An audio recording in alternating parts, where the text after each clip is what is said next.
Appreciate you. I'm looking into the laptop or into the camera? Okay. Is it? Mic check? Cool.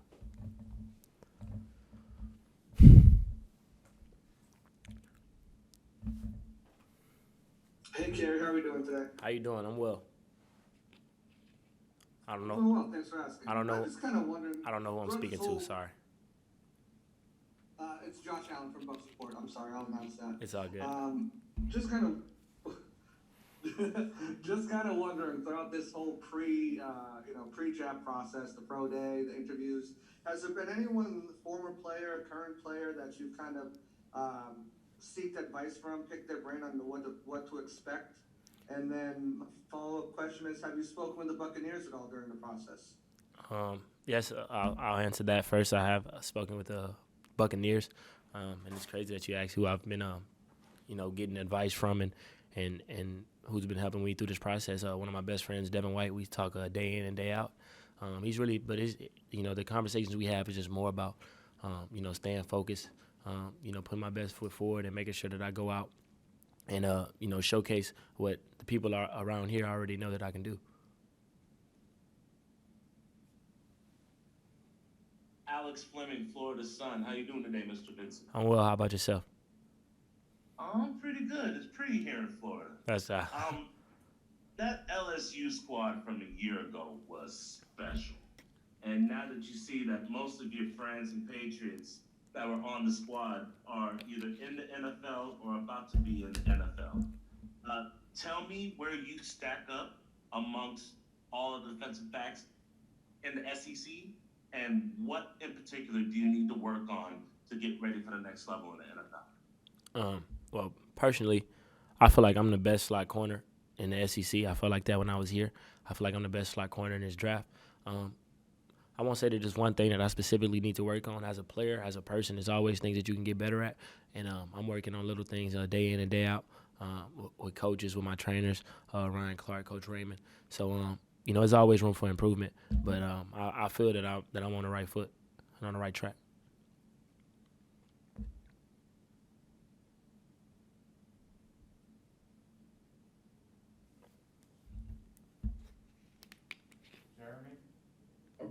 Hey, Kary, this is Jeremy Turner from the Cold Front Report, Bills News.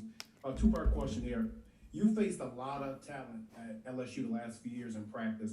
How does that going to help you translate your game to the next level, and have you met with the Buffalo Bills during this process? Yes, I've met with the Buffalo Bills a few times, actually. And, man, you come here as a DB, you're going to face guys like Jamar Chase. You're going to face Terrace Marshall. You're going to face Justin Jefferson. And, these are guys that are the best of the best. One being the best receiver in college football, well, another which is top 5 receiver in the league right now. And I don't see how that wouldn't help anyone. They for sure have benefited me as a player, as I believe I've done so for them. And being able to compete against those guys, it just boosts my confidence and reassures me that I'm for sure ready for the next level.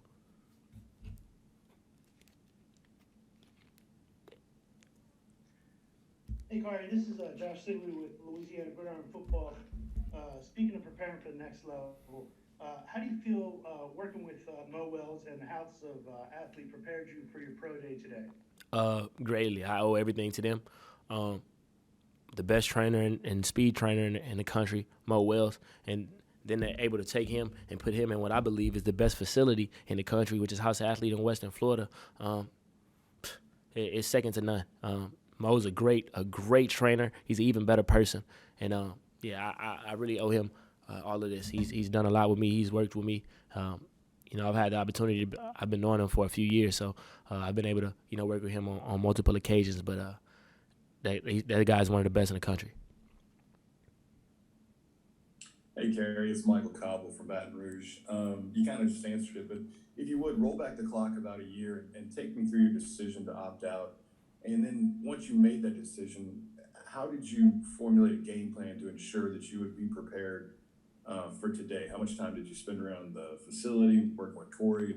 You talked about working with Mo. I mean, how dedicated did you need to be to make sure you're ready for today? So the decision was obviously hard. I started playing football in 2007, and all the way up until last year, I played football and had a football season consecutively, so it was definitely hard. But we faced things as a country, as a that we've never seen before with the COVID-19.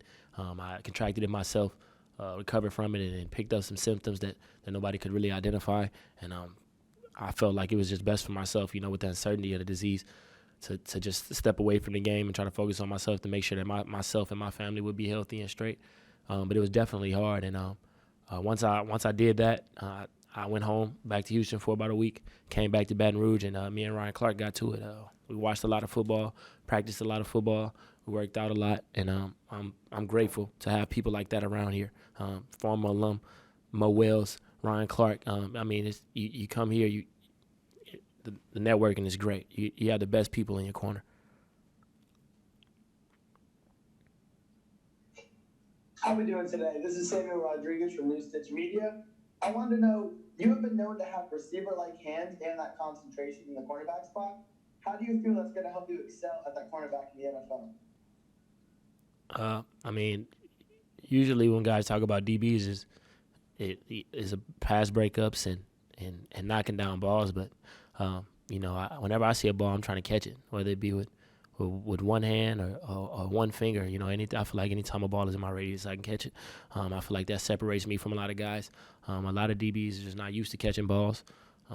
It's just pause, but that's just something that I'm obviously I feel great at.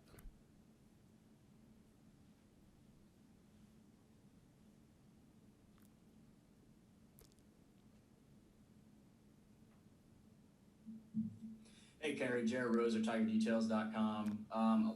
Wanted to get your thoughts on the significance of four of you guys running the sub 4.4 40s, and for you in particular, you run the 4.38 along with Terrace and Jamar, and decided to come back and run again, which the rest of those guys didn't, and you trimmed that time that much further to that 4.33, and why that was important to you, or what your thought process was there.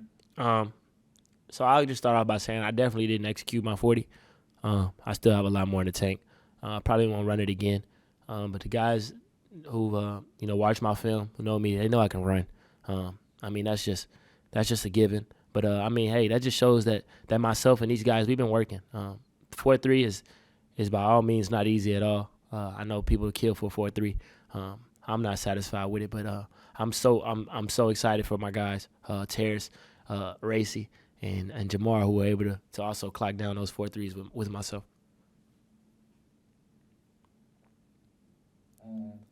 Kary, here's Matheus Ornelas from Timeout here in Brazil. Congratulations for the pro day and for going for the NFL. All right, Brazil. You say that you see yourself like the best the slot corner of this draft, and you talk a little about your qualities. But what do you think is your main quality that a team's gonna get it if they pick you on this draft? Simple, the versatility. I've literally played every position in the secondary here at LSU in the best conference in the country. Cornerback, safety, slot corner, outside corner. I've been in the box. I've been in middle field safety. I do it all. So when you get me, you don't just get a corner. You get a safety. You get a nickel. You get all of them in one.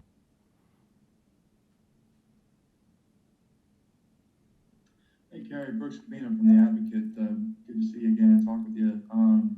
You mentioned being in Western Florida training, your decision to opt out last year. How much of that did you spend in Florida throughout the season? What was it like seeing the defense and, the team go through that season? And how often were you, talking with players, and just kind of take me through that year? So I was actually still here. I'm still here in Baton Rouge, living in my same apartment. Ryan Clark has a facility here, Traction, which a lot of NFL guys and former alum like myself go to work out and train with. So I was still seeing these guys. I was able to have conversations with these guys.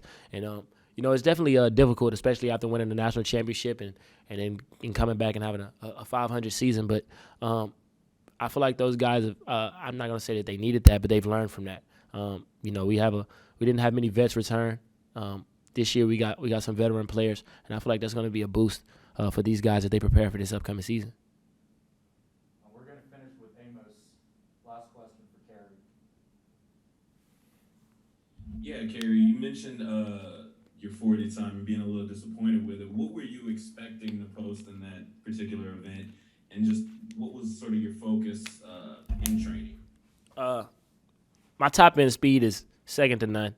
I've clocked at 24, 25 miles per hour a few times. So I know that my top end is there. I really was focusing on more of the get out. My first one, I stumbled. That's when I went 4.38.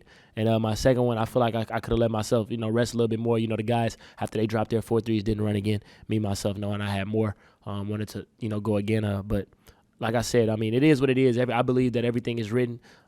Like Terrence says, it's meant to be. So I'm thankful to even be in this position, and I'm ready to show the type of ball player I am at the next level. I'm glad we got through this phase. Thank you, Terry. Thank you.